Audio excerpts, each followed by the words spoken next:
இன்னைக்கு நம்ம பேச போற டாபிக் வந்து குரங்கம்மை பத்தி. அந்த வைரஸ் என்ன மாதிரி, அது என்ன மாதிரி சிம்டம்ஸ் காஸ் பண்ணும், எப்படி ப்ரிவென்ட் பண்றது, அது எப்படி ஐடென்டிஃபை பண்றது, அதுக்கு ட்ரீட்மெண்ட் என்னது, இதை பத்தி எல்லாம் பேச போறோம். ஃபர்ஸ்ட் வந்து குரங்கம்மைக்கும் சிக்கன் பாக்ஸ், சின்ன அம்மை, ஸ்மால் பாக்ஸ், பெரிய அம்மைக்கும் இருக்கிற என்ன டிஃபரன்சஸ் இருக்குன்னு பார்க்க போறோம்.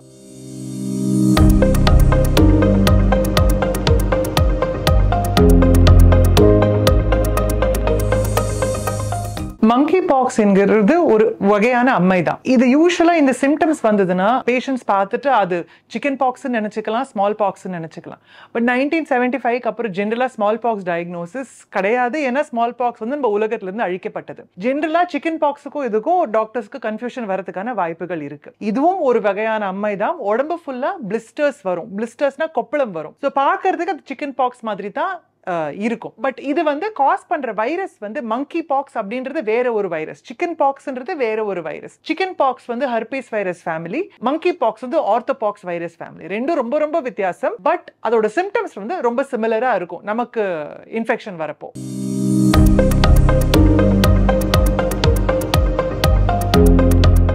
இப்போ நம்ம உடம்புக்கு எந்த ஒரு இன்ஃபெக்ஷன் வந்தாலுமே நம்ம பாடியோட ஃபர்ஸ்ட் ரெஸ்பான்ஸ் வந்து ஜுரம் வருது, ரொம்ப டயர்டா இருக்கும், உடம்பு வலிக்கும், ஃபீவர் வரும். இதுதான் எல்லா இன்ஃபெக்ஷனுக்கான ஃபர்ஸ்ட் அறிகுறி.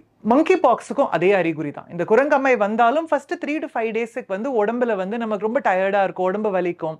அதுக்கப்புறம் தான் மற்ற சிம்டம்ஸ் வரதுக்கான சான்சஸ் இருக்கு. அதாவது மற்ற சிம்டம்ஸ்னா உடம்பு முழுக்க பிளிஸ்டர்ஸ், கொப்பளம் வரும். ஜென்ரலா வாயை சுத்தி, கண்ணு பக்கத்துல, நம்ம ஓரோஜெனிட்டல் ரீஜன்ஸ்ல இங்கெல்லாம் பிளிஸ்டர்ஸ் வந்து இன்னும் நிறைய இருக்கும். பட் ஸ்கின்ல எங்க வேணாலும் இந்த பிளிஸ்டர்ஸ் வரதுக்கான வாய்ப்புகள் இருக்கு. நம்மளுடைய ஸ்கின் டோனை பொறுத்து சில பேருக்கு வந்து அந்த பிளிஸ்டர்ஸ் ஒரு மாதிரி பிளாக்கா இருக்கும், சில பேருக்கு ஒரு பிளிஸ்டர்ஸ் ஒரு மாதிரி ஒயிட்டா இருக்கும். இந்த மாதிரி பிளிஸ்டர்ஸ் உங்களுக்கு வந்ததுன்ற பட்சத்துல உடனே உங்க டாக்டரை போயிட்டு நீங்க பாருங்க. இது வந்து ஏதான ஒரு அம்மையோட அறிகுறியா இருக்கும். அண்ட் டாக்டர் வந்து உங்களுடைய கேஸ் ஹிஸ்டரியை பேஸ் பண்ணி அது சிக்கன் பாக்ஸா இல்ல மங்கி பாக்ஸான்னு டிசைட் பண்ணுவாங்க.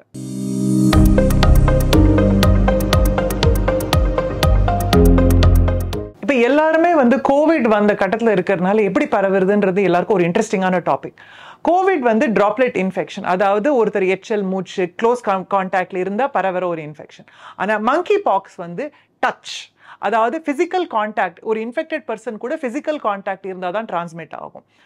ஸோ ஒரே ஸ்பேஸில் இருக்கிறீங்க பட் ஒரு டிஸ்டன்ஸ் மெயின்டைன் பண்ணுறீங்க அப்படின்னா ஒருத்தர்கிட்ட இருந்து இன்னொருத்தருக்கு அது பரவாது.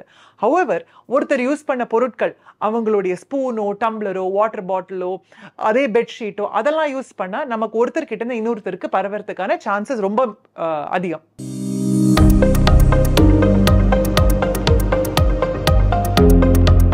மங்கி பாக்ஸ் உருவானது வந்து ஜென்ரலா சென்ட்ரல் ஆப்பிரிக்கால, அந்த ஏரியால அது காமனாவே இருக்கும்.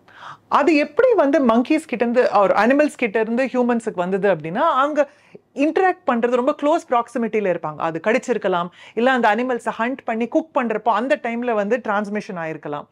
ஸோ ஜென்ரலா இன்ஃபெக்டட் அனிமல் கிட்ட இருந்து ஒரு பைட்டோ, சலைவாவோ கான்டாக்ட் வந்ததுன்னா நமக்கு வர சான்ஸ் இருக்கு. இதனால எல்லா cats and dogs and birds கிட்ட இருந்து நமக்கு வருமானா கிடையாது.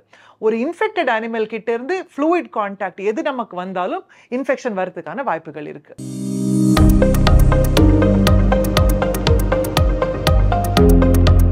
ஃபர்ஸ்ட் क्वेश्चन நீங்க கேட்க வேண்டியது, நமக்கு ஜுரம் இருக்கு, ரேஷஸ் வந்திருக்கு, இது குரங்கம்மையா இல்லையா? இந்த வைரஸ் வரதுக்கான மெத்தட்ஸ் என்னது? நம்ம ஏதாவது ஒரு இன்ஃபெக்டட் பர்சன் கிட்ட க்ளோஸா இன்டராக்ட் பண்ணியிருக்கணும். பட் இந்த வைரஸ் நமக்கு ஒரு அட்வான்டேஜ் கொடுக்குது. கோவிட் வந்து யாருக்கு கோவிட் இருக்குன்னு பார்த்தா சொல்ல முடியாது. பட் இந்த மங்கி பாக்ஸ் வந்து இன்ஃபெக்ஷன் இருக்கிறவங்களுக்கு கண்டிப்பா ரேஷஸ் இருக்கும். ஜென்ரலா நம்ம அவங்க கிட்ட எக்ஸ்போஸ் ஆகலைன்னா நமக்கு இன்ஃபெக்ஷன் வரதுக்கான வாய்ப்புகள் கிடையாது. செகண்ட் வந்து அனிமல் கான்டாக்ட், ஏதாவது அனிமல் பைட் பண்ணியிருந்தா வரதுக்கான வாய்ப்புகள் இருக்கு. அந்த அனிமலுக்கு மங்கி பாக்ஸ் வரதுக்கான சான்ஸ் இருக்குன்னா எந்த ஏரியால இருக்கும் அப்படின்றத பொறுத்து தான் இருக்கு. ஸோ உங்க சிம்டம்ஸை பேஸ் பண்ணி நீங்க டாக்டர் கிட்ட போயிட்டு உங்க ஹிஸ்டரியை சொன்னா அந்த டாக்டர் வந்து உங்களுக்கு டயக்னோசிஸ் கொடுக்க முடியும்.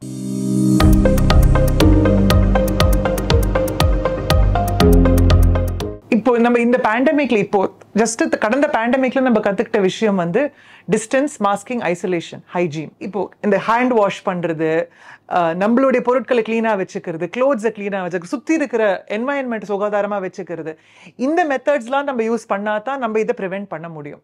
இது வந்து ஒரு புது ராக்கெட் சயின்ஸ் கிடையாது. இவ்வளோ வருஷமா, இவ்வளோ காலகாலமா அம்மா வந்தா கூட ஒருத்தவங்க வீட்டில் என்ன பண்ணுவாங்க, வேப்பிலை கட்டிட்டு வெளியே மஞ்சள் தூள் போடுவாங்க, வீட்டுக்கு யாரும் போக மாட்டாங்க. ஹெல்ப் பண்றவங்க சாப்பாடு கட்டி வெளில கொடுத்துருவாங்க, அவங்க சாப்பிட்டுட்டு வெசல்ஸை கொடுப்பாங்களே, பர்சன் டு பர்சன் கான்டாக்ட் இருக்காது. ஸோ இந்த மாதிரி சேம் மெத்தட்ஸ் ஆஃப் ப்ரொடெக்ஷன் தான் இன்னைக்கும் ஒர்க் ஆகும். இந்த வைரஸ்க்கு ஒரு வேக்சின் இருக்கா அப்படின்னு கேட்டால் ஆஸ் ஆஃப் நவ் ஜென்ரல் பாப்புலேஷனுக்கு இந்த வைரஸ்க்கு வேக்சின் அவைலபிள் கிடையாது. ஜென்ரலாக இந்த வேக்சின் வந்து military use for deployment in regions of high infection. அந்த சென்ட்ரல் ஆப்பிரிக்காவுக்கு போறவங்களுக்கு டிப்ளாய்மெண்ட்டுக்கு முன்னாடி கொடுக்குற ஒரு வேக்சின் தானே வழிய ஒரு ஆர்டினரி பாப்புலேஷனுக்கு இந்த வேக்சின் கொடுக்கப்படுறது கிடையாது.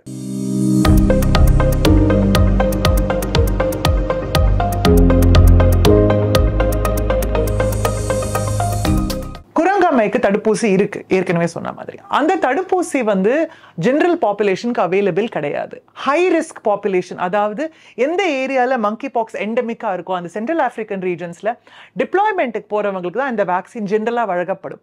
இல்ல இந்த வைரஸ்ல ஒர்க் பண்ற ஆராய்ச்சியாளர்களுக்கு தான் இந்த வேக்சின் வழங்கப்படும். ஆஸ் ஆஃப் டுடே சராசரி மக்களுக்கு இந்த வேக்சின் அவைலபிள் கிடையாது. But high risk population, high risk ஏரியால இருக்கிறவங்களுக்கு தேவைப்பட்டால் வழங்கப்படலாம். ஹை இம்யூன் சிஸ்டம் காம்ப்ரமைஸ்டா இருக்கிறவங்களுக்கு அதுக்கும் இந்த வேக்சின் கொஞ்சம் ஹை ரிஸ்க் வேக்சின் தான். ஏன்னா லோ இம்யூன் காம்ப்ரமைஸ் இருக்கிறவங்களுக்கு இதை கொடுத்தா அவங்களுக்கு வந்து கொஞ்சம் சிவியர் சைடு எஃபெக்ட்ஸ் இருக்கலாம். சில்ட்ரனுக்கு கொடுக்கலாம் அப்படின்றதுல வந்து கொஞ்சம் ஸ்டடீஸ் போயிட்டு இருக்கு. ஸோ ஆஸ் ஆஃப் நவ் இந்த வேக்சின் வந்து யாருக்கும் சராசரி மக்களுக்கு அவைலபிள் கிடையாது.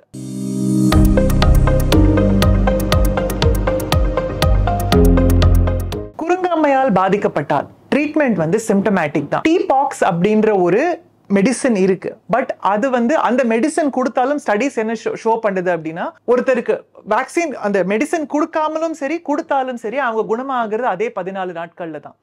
ஸோ இந்த மெடிசன் வந்து எஃப்டிஏல அப்ரூவ்ட் ஸ்மால் குவான்டிட்டிஸ்ல யூஎஸ்ல மட்டும் அவைலபிளா இருக்கு. பட் நம்ம ஊர்ல கொடுக்குற ட்ரீட்மெண்ட் வந்து சிம்டமேட்டிக். ஒருத்தங்க பேஷண்ட்டுக்கு சப்போர்ட்டிவ் கேர், அவங்களுடைய கம்ஃபர்ட் எப்படி மெயின்டைன் பண்றது, ஃபீவர் இருந்தா ஃபீவருக்கான மெடிகேஷன், பாடி ஏக் இருந்தா பாடி ஏக்கான மெடிகேஷன் மட்டும் வழங்கப்பட்டு யூஸ்வலா குணமடைஞ்சிருவாங்க.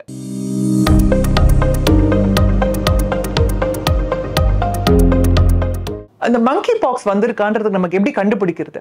அந்த டெஸ்ட் வந்து இப்போ கோவிடுக்கு இருந்த மாதிரி ஆர்டிபிசிஆர் இருக்கா? எல்லாருக்கும் அதுதான் தெரியணும். ஏன்னா இப்போ ஃபர்ஸ்ட் ஃபீவர் வந்துடுதுன்னா எல்லாரும் போய் மங்கி பாக்ஸ் வைரஸ் டெஸ்ட் இருக்கான்றத பார்ப்பாங்க.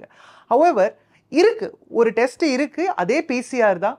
பட் கொரோனா வைரஸ்ல ஏற்கனவே சொன்ன மாதிரி ஒருத்தங்களுக்கு வந்து இன்ஃபெக்ஷன் இருக்கான்னு பார்த்தா சொல்ல முடியாது. பட் மங்கி பாக்ஸுக்கு வந்து ஒருத்தங்களை பார்த்தா சொல்லிடலாம் இவங்களுக்கு இந்த மங்கி பாக்ஸ் தான் இருக்கு இல்லை அப்படின்னுட்டு. சில சமயம் டவுட்ஸ் இருந்துச்சுன்னா அந்த கொப்பளம் வர்ற இடத்துல இருந்து ஸ்வாப் சாம்பிள் எடுத்து, பெயின்ஃபுல்லாக தான் இருக்கும், அதை எடுத்து ஆர்டிபிசிஆர் பண்ணுவாங்க. பட் 99.9% ஆஃப் த கேசஸ்ல இந்த ஆர்டிபிசிஆர் தேவை இல்லை.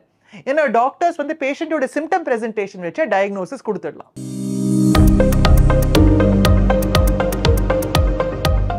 ஒரு பர்சனுக்கு இன்ஃபெக்டட் பர்சன் கிட்ட எக்ஸ்போஷர் ஆனதுக்கு அப்புறம் 3 to 12 டேஸ்ல இருந்து எப்போ வேணாலும் சிம்டம்ஸ் டெவலப் ஆகலாம்.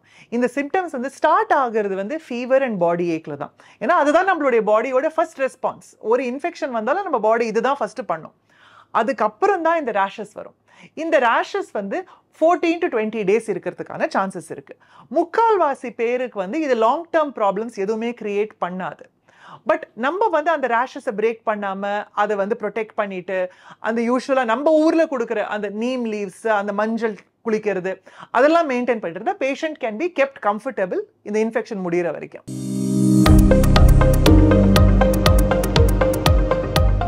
இந்த மங்கி பாக்ஸ் வந்து வீட்டில் யாருக்கோ ஒரு இன்ஃபெக்ஷன் வந்துருதுன்னா என்ன பண்றது? ஐசோலேஷன் ரொம்ப முக்கியம். ஏன்னா இது வந்து அவங்க கிட்ட க்ளோஸ் கான்டாக்ட் இல்லாம இருக்கிறது ரொம்ப ரொம்ப முக்கியம். பிகாஸ் டிரான்ஸ்மிஷன் வந்து பாடி ஃப்ளூயிட்ஸ்ல இருந்து, அந்த கொப்பளத்துல இருந்து வர டிராப்லெட்ஸா இருக்கலாம், ஒரு எச்சிலா இருக்கலாம். அதாவது க்ளோஸ் கான்டாக்ட், அவங்க குடிக்கிற கிளாஸ்ல இருந்து நம்ம குடிக்கிறது, சர்ஃபேஸ்ல கான்டாக்ட் இருக்கிறதெல்லாம் நம்ம கண்டிப்பா அவாய்ட் பண்ணி ஆகணும். உங்க வீட்டில் ஒரு பேஷண்ட் இருக்காங்கன்னா அந்த கேர் கிவர் வந்து கொஞ்சம் ப்ரிகாஷியஸா இருக்கணும். ஸோ தட் இவங்க கிட்ட இருந்து அவங்களுக்கு வந்துடக்கூடாது. பாக்ஸ் ஆர் அம்மை அப்படின்னு சொன்னாலே எல்லாருக்கும் ஒரு பயம் ஏற்படும். இப்போ நமக்கு பெரிய அம்மை இல்லை, அதை நம்ம எராடிகேட் பண்ணிட்டோம். சிக்கன் பாக்ஸ் தான் வருது. அண்ட் எல்லாருக்கும் இப்போ அந்த சிக்கன் பாக்ஸுக்கு தடுப்பூசியும் இருக்கிறதுனால அந்த பயமும் விட்டு போயிடுச்சு. ஸோ பட் இந்த வைரஸ் வந்து யாருக்கும் தடுப்பூசி கிடையாது. ஸோ நம்ம எல்லாருக்குமே ஒரு பயம் இருக்க தான் இருக்கும். பட் இதோட ஃபெட்டாலிட்டி ரேட் ரொம்ப ரொம்ப குறைச்சல். முக்கால்வாசிக்கு மேலே 95% மேலே பீப்புள் ரெக்கவர் ஆயிடுவாங்க. பட் ஹை ரிஸ்க் பாப்புலேஷன் இருக்காங்க, இம்யூன் சிஸ்டம் குறைச்சலாக இருக்காங்க, pregnant women, children, cancer patients, இவங்களுக்கெல்லாம் வந்து கேர்ஃபுல்லாக இருக்கணும். ஏன்னா அவங்களோட எதிர்ப்பு சக்தி ஏற்கனவே குறைவாக இருக்கு. நம்ம சொன்ன மாதிரி இதுக்கு ஸ்பெசிஃபிக்காக மெடிகேஷன் எதுவும் கிடையாது, தடுப்பூசியும் எதுவும் கிடையாது. நம்ம உடம்போட எதிர்ப்பு சக்தி தான் இந்த வைரஸை ஃபைட் பண்ணணும். ஸோ எதிர்ப்பு சக்தி குறைவா இருக்கிறவர்கள் வந்து இன்னும் எக்ஸ்ட்ரா கேர் எடுத்துட்டு அவங்களுக்கு டேக் கேர் பண்ணிக்கணும்.